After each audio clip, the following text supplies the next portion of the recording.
बात कर रहे हैं टैक्स के लेवी होने की, कि एक्साइज ड्यूटी मैन्युफैक्चरिंग पर, वैट सेल ऑफ गुड्स पर, सर्विस टैक्स सर्विस प्रोवाइड कराने पर लगेगा, ये एक्टिविटीज हैं। ठीक उसी तरह जीएसटी सप्लाई पर लगेगा। तो देखिए हम जो अभी आगे डिस्कस करेंगे वो इसी के बारे में पढ़ेंगे कि किस ट्रांजेक्शन को सप्लाई कहेंगे या नहीं कहेंगे, उसको लेकर के प्रॉपर एक्सप्लेनेशन है लॉ में। तो चलिए जी शुरू करते हैं अपनी सप्लाई की अंडरस्टैंडिंग को, कि किसे सप्लाई कहा जाएगा और किसे सप्लाई नहीं कहा जाएगा। सीजीएसटी एक्ट में सेक्शन 7 बताता है कि सप्लाई किसे कहेंगे।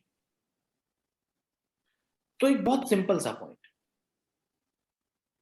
लॉ में कहा गया ऑल फॉर्म्स ऑफ सप्लाई, मतलब किसी भी तरह की, हर तरह की सप्लाई, चाहे वो सप्लाई ऑफ गुड्स हो, चाहे वो सप्लाई ऑफ सर्विस हो, या फिर सप्लाई ऑफ बोथ। और ये जो सप्लाई की जा रही है गुड्स की, सर्विस की या बोथ, वो फॉर कंसिडरेशन होनी चाहिए। कंसिडरेशन का मतलब बदले में कुछ मिलना चाहिए। तो जो बदले में कुछ मिलना चाहिए, पॉइंट आता है कि क्या बदले में जो मिलेगा वो सिर्फ पैसे। तो देखिए लॉ ने अपना स्कोप बहुत ही वाइडर रखा, कहा नहीं, जरूरी नहीं है कि अगर कोई चीज सप्लाई की जा रही है, गुड्स सर्विस या बोथ, तो उसके लिए जो कंसिडरेशन हो वो पैसे भी हो सकते हैं और हो सकता है other than money, something in kind भी हो सकता है। देखो अगर हम सिर्फ कंसिडरेशन का मतलब मॉनेटरी समझें तो बहुत बड़े लेवल से जीएसटी की चोरी की जा सकती है। पता है कैसे? अब मान लीजिए मैं कुछ बिजनेस करता हूं और मुझे कुछ खरीदना है, कुछ जरूरत है, तो मैं गया मार्केट में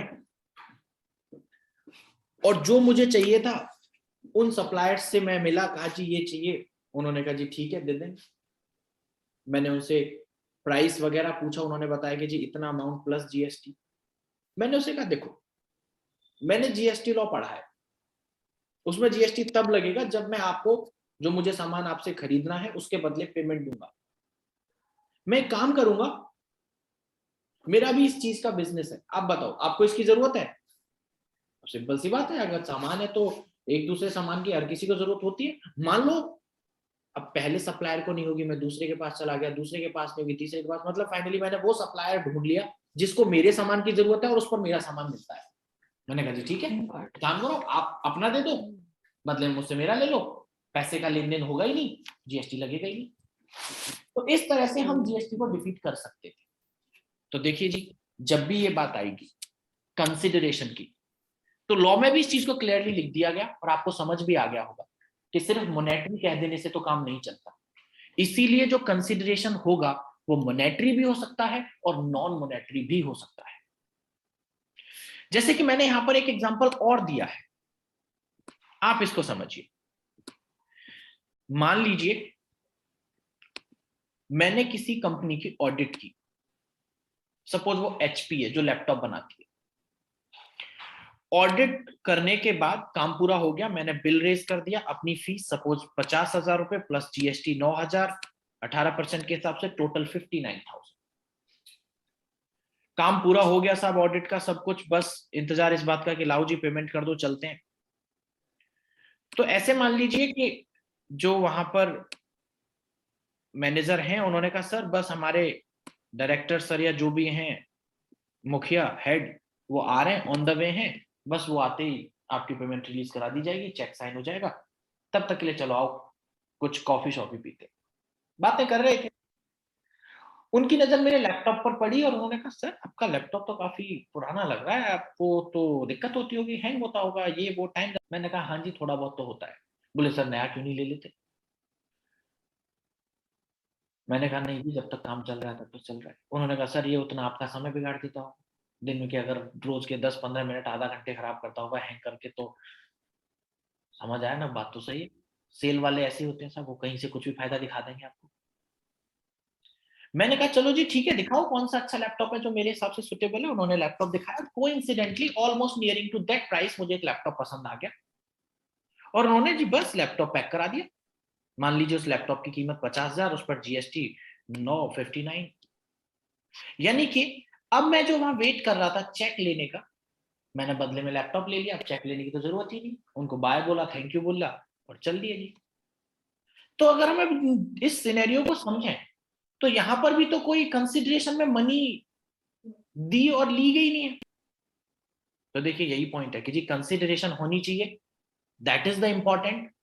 वो कंसिडरेशन के फॉर्म में मनी है या नहीं है, इससे कोई फर्क नहीं पड़ेगा। अब देखिए इसी हिसाब से जो मैंने बिल रेज किया 50,000 प्लस जीएसटी 59 का, तो उस बिल के हिसाब से जो टैक्स है 9,000 वो मुझे जमा कराना पड़ेगा। बहुत सिंपल है, क्योंकि मुझे बदले में जो चीज मिली है उसकी कीमत तो टोटल 59 है ना, और मेरा 59 थोड़ी है सारा का सारा, मेरा तो 50,000 है।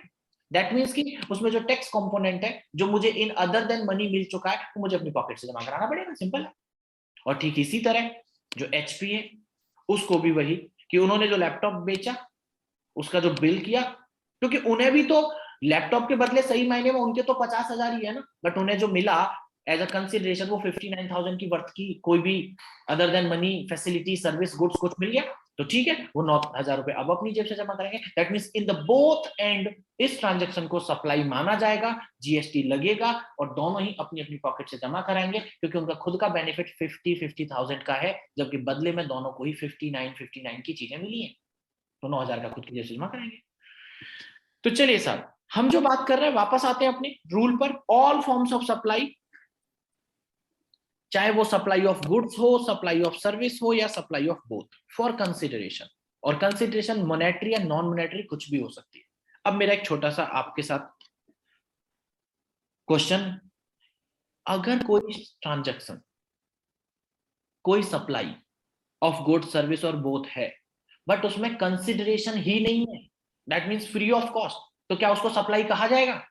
आंसर इज नो, क्योंकि रूल कह रहा है कंसिडरेशन होना चाहिए। और अगर उस ट्रांजैक्शन में कंसिडरेशन नहीं है, फ्री ऑफ कॉस्ट है, तो सिंपल है कि आपका रूल पूरा नहीं हुआ, उसकी जो रिक्वायरमेंट है, कंडीशन है, वो फुलफिल नहीं हुई, वो ट्रांजैक्शन सप्लाई नहीं मानी जाएगी।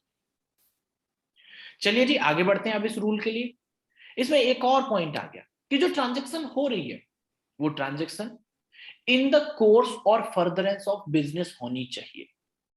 अब ऐसे मान लीजिए मैं इसी एग्जांपल को जो ये था मैं थोड़ा सा बदल देता हूं। ऐसे मान लीजिए साहब कि मैं किसी रेस्टोरेंट में गया, मैंने जी खाना खाया और खाना खाने के बाद जब बिल पे करने की बारी आई और मैं खड़ा हुआ तो पॉकेट पर जैसे ही हाथ गया पता चला पॉकेट में वॉलेट ही नहीं है।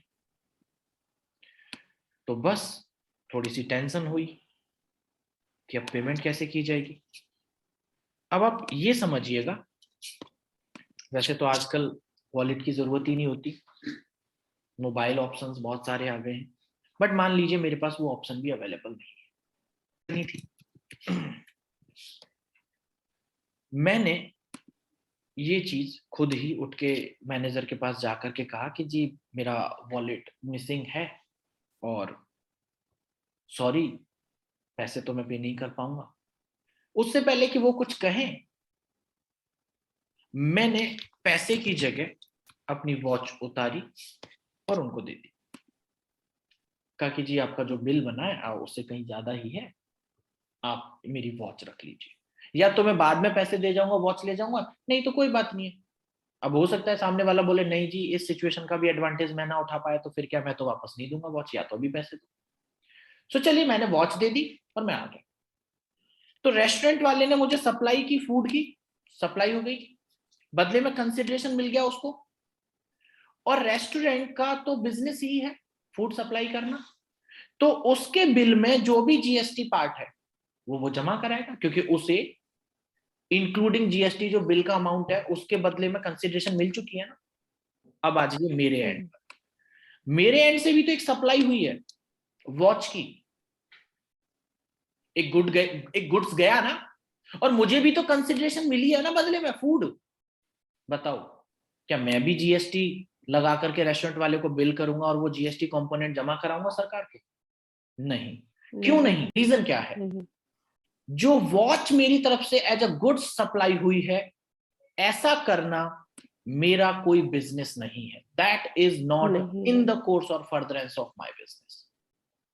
तो क्लियर हो गया कि एक और शर्त कंक्लूड हुई कि all forms of supply of goods और सर्विस और both for consideration in the course और फर्दरेंस ऑफ बिजनेस अगर है तो सप्लाई मानेंगे, अदरवाइज नहीं। मतलब कि तीनों पॉइंट फुलफिल होने चाहिए तो ही सप्लाई